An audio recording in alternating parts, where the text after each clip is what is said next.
참 예수님 이승환 신문 신부입니다. 예비자교리 후속교리로 5번을 진행한다고 미리 말씀을 드렸었는데요. 오늘은 그 첫 번째 시간인 성경에 대해서 이야기해 보도록 하겠습니다. 제가 예비자교리 면담을 하면서 주로 이런 얘기를 많이 해요. 여러분들이 많이 알아갈수록 하느님에 대해서 더 깊은 신앙으로 나아갈 수 있다.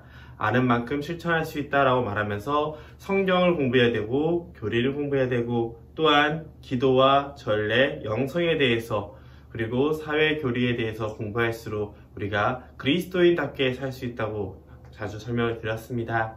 근데 중요한 것은 과연 그러면 그리스도인이란 무엇인가 라는 말인데요. 우리가 예수님을 표현할 때 예수 그리스도라고 표현을 하잖아요. 이 그리스도라는 말은 기름 부음 받은 사람이라는 뜻이기도 합니다.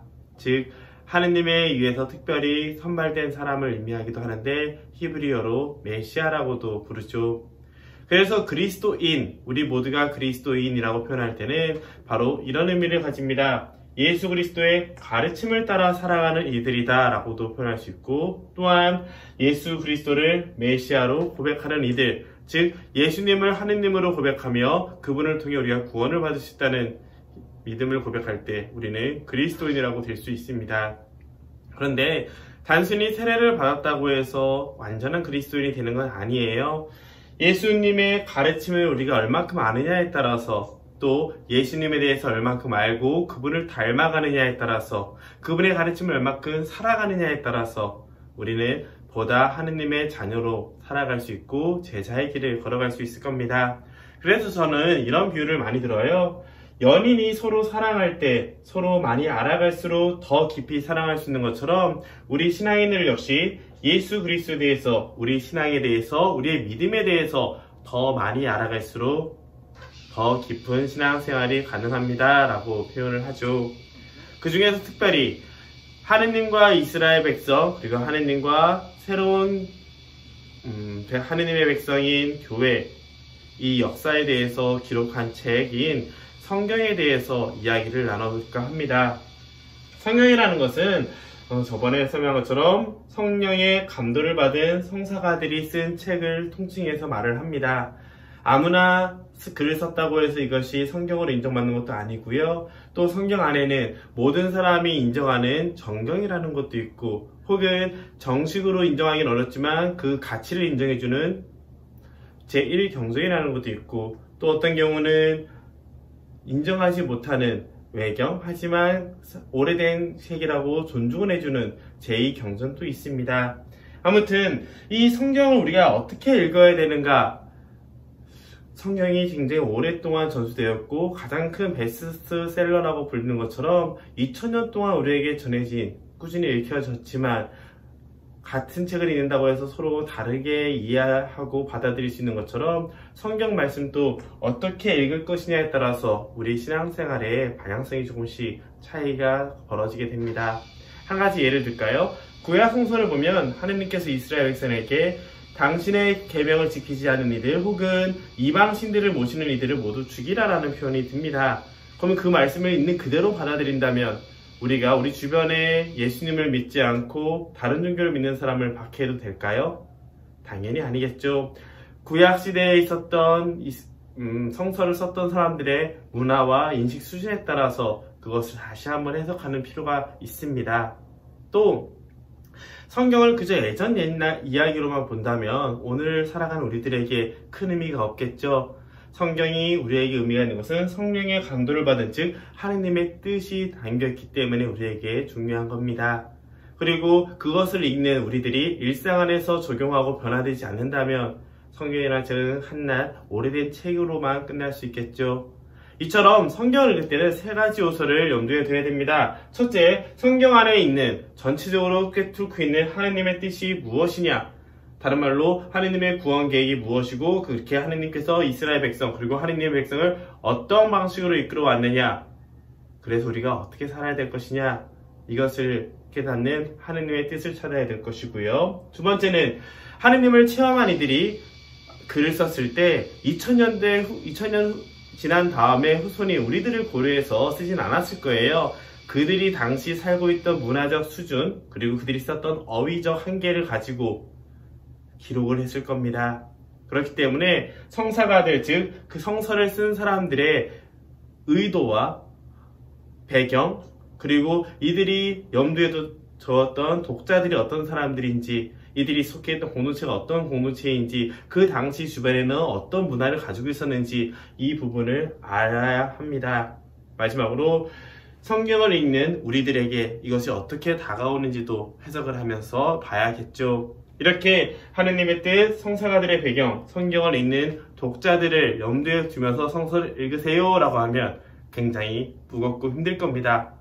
그리고 성경을 많이 읽다 보면은 제대로 된 해석을 하지 못했을 때 아까 비유한 것처럼 자칫 너무 과격해지거나 혹은 너무 이 배경을 이해하면서 하느님의 뜻을 놓치는 경우도 있거든요. 그렇기 때문에 여러분들이 성경을 읽을 때 좋은 것은 일단 읽는 게 중요하지만 가능하면 교회의 가르침과 교도권, 즉 사제와 주교, 그리고 여러분들을 도와주는 성직자들의 도움을 받으면서 성서를 읽으면 도움이 될 겁니다.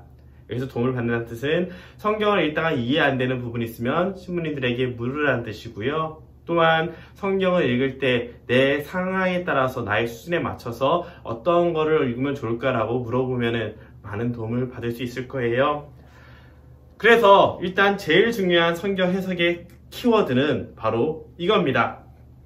성경 해석의 중심은 예수 그리스도를 중심으로 한다는 것이죠. 뭐냐? 구약 성서는 신약 성서를 준비한다고 이해하시면 되겠고요. 신약 성서는 구약을 실현한다라고 드러낸다고 표현하시면 됩니다. 정확하게 말하면 구약 성서는 예수님이 오시는, 즉 하느님이신 성자 예수 그리스도께서 인간에게 오셔서 온전한 계시를 보여주는 그것을 준비하는 과정으로 이해한다면, 신약 성서는 예수님의 가르침과 행동이 어떻게 전해졌는지, 또한 제자들이 어떻게 그것을 살아가고 있었는지를 확인할 수 있는 틀로 보시면 되겠습니다. 만약 예수님을 중심으로 해석하지 않는다면 우리가 다른 구약 성경을 공유하는 다른 종교와도 차이가 없을 거예요. 무슨 말이냐면 구약 성서는 아브라함을 중심으로 시작된 종교가 세 개가 있거든요. 첫 번째 유대교죠. 유대교에서 예수님은 그저 뛰어난 선지자일 뿐입니다. 혹은 예언자겠죠.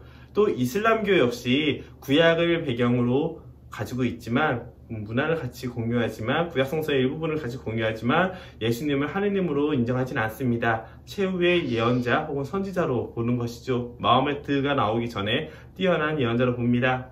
오히려 우리 그리스도교에서만 예수 그리스도를 하느님으로 고백하고 그분에게 대한 신앙 고백을 하기 때문에 우리가 성경을 볼 때는 구약 성서는 예수님을 바라보며 향하며 해석해야 되는 것이고, 신약 성서는 예수님을 통하여 어떻게 적용되었는지를 관점을 가지고 보시면 될 겁니다.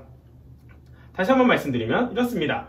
예수님을 중심으로 구약 성서는 이스라엘의 하느님의 체험이 어떻겠구나, 이래서 이스라엘 백성이 하느님을 기다려왔고 하느님의 약속을 믿었고 예수님이 오시는 것을 얼마큼 간절히 원했는지, 또 예수님께서 복음서를 보시면 바리사이들과 율법학자들, 기존에 있던 종교 지도자들에 대해서 지적을 많이 하시거든요. 그래서 왜 지적을 하셨는지 이런 것들을 보기 위해서는 구약 성서에 대해서 적당한 지식이 필요하고요. 배경이 필요하고요.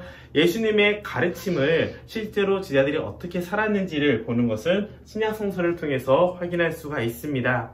한 가지 팁을 드리면 예수님이 오셨을 때 누가 달라붙어서 처음부터 그분의 말씀과 행적을 다 기록하진 않았어요. 그렇기 때문에 예수님 신약 성서에 있는, 특히 복음서에 담겨 있는 예수님의 행적 역시 그것을 기억하는 제자들 공동체에서 특별한 목적을 가지고 방향성을 가지고 기록하였다라는 것을 기억한다면 신약 성서 역시 예수님을 중심으로 우리가 다시 한번 생각하고 받아들여야 되는 책으로 보시면 될 거예요. 그래서 여러분들이 만약 어떤 책을 보셔야 됩니까? 라고 말하면 우리 가톨릭에서 세례를 받으신 여러분들은 주교회의에서 나온 성경을 보시면 되겠습니다. 물론 예전에 공동번역도 있고 200주년 성서도 있는데 가능하면 가장 최근에 나와서 전례 때도 사용하고 우리에게 공인된 성경을 보시는 걸 추천드려요. 그러면 오늘은 신약 성서와 구약 성서 중에서 구약 성서에 대한 이야기를 말씀드리려 합니다.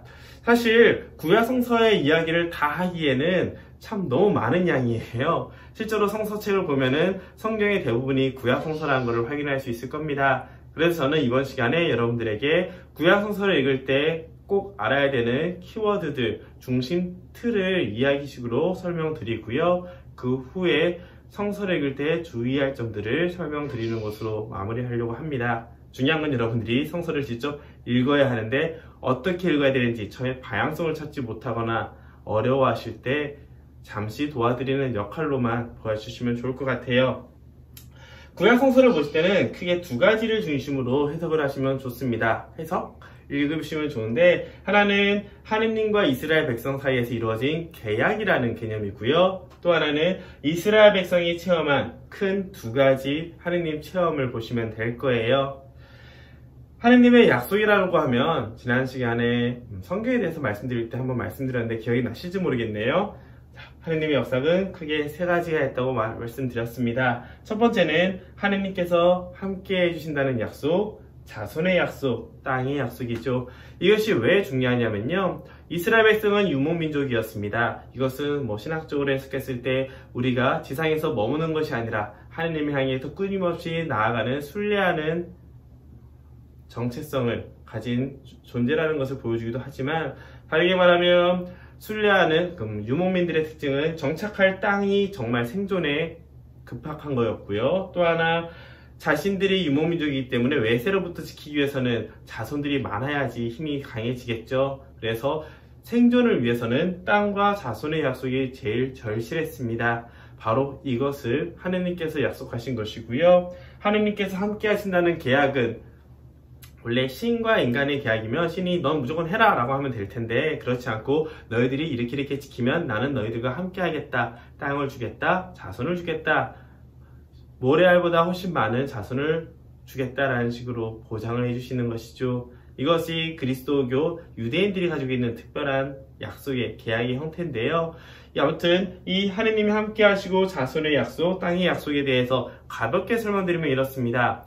창세기, 구약성서의 앞부분에 나오는 세상 창조 이야기와 인간의 죄에 대한 이야기, 그런 것들은 대부분 나중에 세상에 대해서, 하느님에 대해서, 인간의 의미에 대해서, 죄와 고통의 존재에 대해서 신학적으로 생각하면서 고찰한 끝에 기록된 책이라면, 실질적으로 이스라엘의 역사의 아버지라 부르는 분은 아브라함입니다.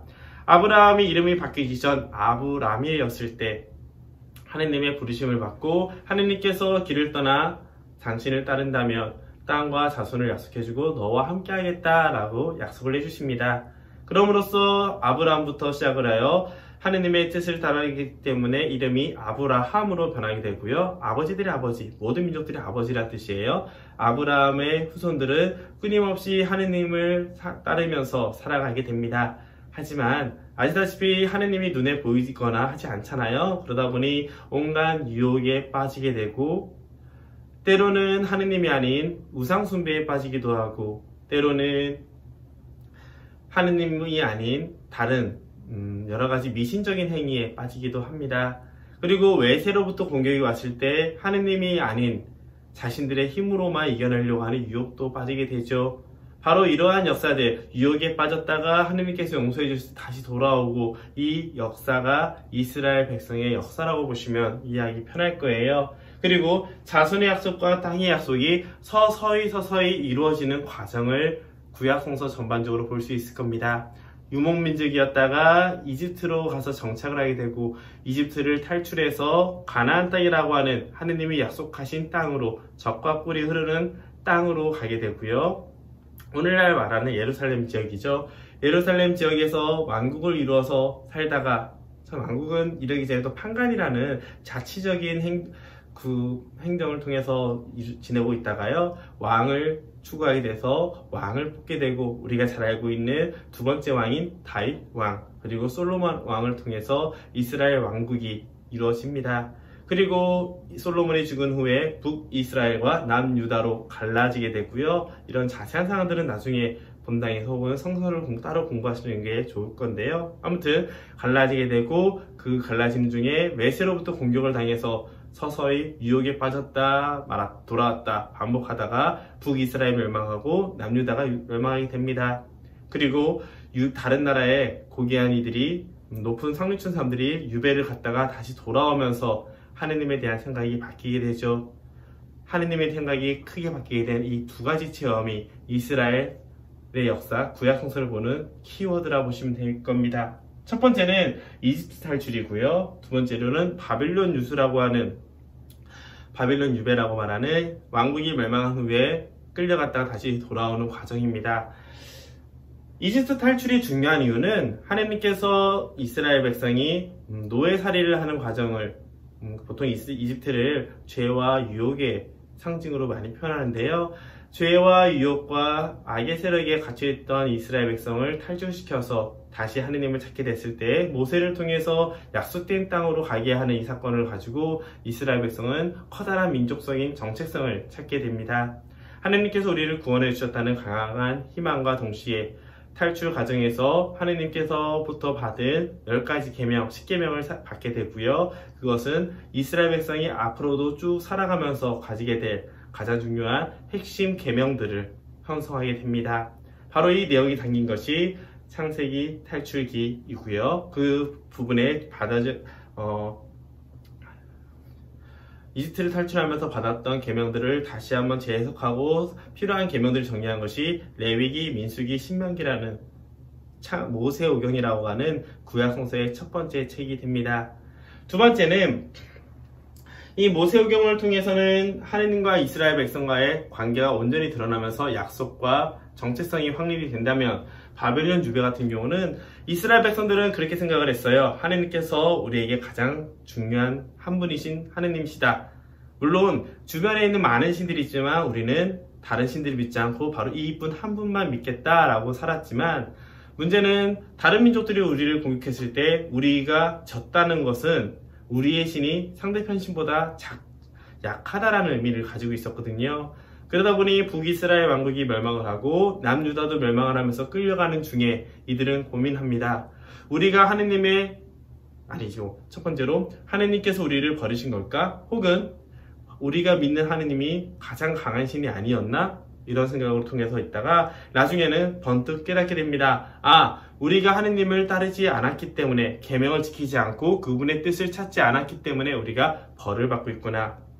우리를 벌을 주기 위해서 다른 민족들을 활용을 해서 우리에게 혼을 내시는구나 라고 생각하면서 이때 처음으로 우주를 창조하신 절대 전능하신 유일한 하느님이라는 계명이 신관이 생기게 됩니다. 그래서 바빌론 유배를 통해서 이들의 신앙은 한 번 더 재해석이 되면서 유일한 하느님이신, 유일신이신 야훼 하느님에 대한 신앙이 가장 강력해지죠. 그리고 또 재밌는 것이 어느 날 고레스 왕이라는 페르시아 왕이 지금까지 데리고 잡아왔었던 유배 중이었던 유다인들을 다시 고향으로 돌려보내주고 하느님께서 함께 하시고 있다는 눈에 보이는 표지였던 성전을 다시 재건할 수 있게 도와줍니다. 그러다 보니까 우리가 이렇게 하느님의 뜻대로 살면 하느님께서 다시 우리를 구원해 주시고 이끌어 주시는구나 라는 큰 깨달음을 얻게 되죠. 그리고 난 다음부터 이스라엘 백성은 하느님이 함께 하시는 성전에 대해서 굉장히 중요시 생각하고요. 하느님의 뜻이 담겨있는 성경 말씀에 대해서, 또 율법에 대해서 굉장히 강하게 생각합니다. 그리고 절대자이신 유일한 하느님에 대한 신간이 강력해지죠. 바로 이 한 분이신 하느님, 그리고 성전, 그리고 계명에 대한 이 인식이 나중에 예수님께서 오셨을 때 바리사이들과 사두가이처럼 당시 유다 지도자들과 가장 많이 부딪히는 모습, 핵심 포인트이기도 합니다. 그 부분은 다음 시간에 제가 말씀을 드리도록 하겠고요. 바로 이렇게 유배를 가기 전까지의 이스라엘 백성이 유혹에 빠졌다가 다시 돌아왔을 때 이런 과정들을 적은 것이 예언자들, 즉 하느님의 말씀을 전해줬던 이것을 정리한 것이 예언서고요. 왕들의 얘기와 예언자가 아닌 전체적인 흐름을 통해서 남겨놓은 것이 바로 역사서가 됩니다. 다시 정리되면 구약성서는 이집트 탈출 사건을 가장 강력하게 놔둔 이스라엘 구약성서의 핵심이라 부르는 모세오경이 있고요. 두 번째로는 하느님께서 이스라엘 백성과 함께 했던 왕들의 역사와 그리고 판관들과 삼손 같은 판관들이 있었거든요. 판관들과 왕들의 역사를 기록해 놓은 역사서라는 것이 있고요. 또 이 역사 안에서 있었던 예언자들을 중심으로 그들의 어록을 기록해 놓은 예언사라는 것이 있습니다. 이렇게 있고, 또 하나 시편과 제사라고 해서 사람들이 이스라엘 백성이 하느님께서 직접 알려주지 않으셨더라 하더라도 자신들이 자신의 삶을 통해서 하느님을 발견하고 찾아간 그 내용들을 적어놓은 일종의 교훈적인 속담이라고 보시면 될 것 같은데요. 이게 격언들을 모아놓은 시편과 지혜서라는 책이 있습니다. 그래서 여러분들이 만약 구약 성서를 읽겠다 하시면요, 저는 이렇게 추천드려요. 모세오경 중에서 창세기 탈출기를 꼭 보시고요. 역사서에서는 사실 굉장히 지루할 수도 있어요. 하지만 판관기와 여호수아기 정도는 보시는 게 도움이 됩니다. 그리고 예언서 같은 경우는 가능하면 사제들이나 교회에서 인증된 교육기관을 통해서 배우는 것이 도움이 될 거예요. 왜냐하면 예언자 한 명 한 명마다의 가지고 있는 시대적 배경이 다 다르기 때문에 그것을 혼자 공부하기는 많이 어려울 겁니다. 또 이사야처럼 굉장히 긴 예언서를 성경을 쓴 분 같은 경우는 한 분의 예언자가 아닌 이사야 예언자 이름을 빗대서 몇 명이 더 쓰게 되어서 유배 전의 이야기, 유배 중의 이야기, 유배 후의 이야기까지 담겨있다고 합니다. 그래서 이런 신학적인 차이와 가르침적인 어떤 환경에서 어떤 가르침이 있었는지 이런 것들은 교회의 공인 공식 프로그램을 통해서 도움을 받아서 보는 것을 추천드립니다. 그러면 여러분들이 혹시 가장 편하게 읽을 수 있는 게 무엇입니까? 라고 말하면 저는 혼자서도 읽으면서 크게 부담감을 느끼지 않는 성서는 시편 1편부터 152편까지 쭉 읽으시면은 하느님으로부터 찾아가는 인간의 내적인 여정까지 다 표현이 되어 있거든요. 그래서 시편과 지혜서는 일상 안에서 차근차근히 혼자서도 볼 수 있으니 보는 걸 추천을 드려요. 정리하면 모세오경을 통해서 구약의, 특히 창세기 탈출기를 통해서 구약의 핵심 계명 방향성을 잡는다면 시편과 지혜서를 통해서는 우리 일상 안에서 어떻게 하느님의 뜻을 찾는지, 가장 흔한 상선벌악이라는 개념을 어떻게 발견할 수 있는지를 깨닫게 되고, 역사서와 예언서 같은 경우는 교회 공식 프로그램을 통해서 도움을 받으면 좋다라고 정리할 수 있겠습니다. 모세오경도 역시 본당 신부님들이나 공식 프로그램을 통해서 배운다면 보다 확실하고 안전하게 배울 수 있겠죠. 근데 이렇게 읽는 것 뿐만 아니라 주의할 점이 몇 개가 더 있습니다. 무엇이냐? 첫 번째로 구약 성경은 처음부터 글로 쓰여진 것이 아니라 구전으로 전해온 것을 기록했다는 점입니다. 그러다 보니까 성경이 전해지는 말을 아무래도 사람이 통째로 외워서 전한다 하더라도 조금씩 달라지는 부분도 있을 거고요. 그것을 기록했던 시대도 조금씩 달랐을 겁니다. 그러다 보니까 조금씩 성경 말씀들끼리 서로 부딪히는 순간들이 있고요.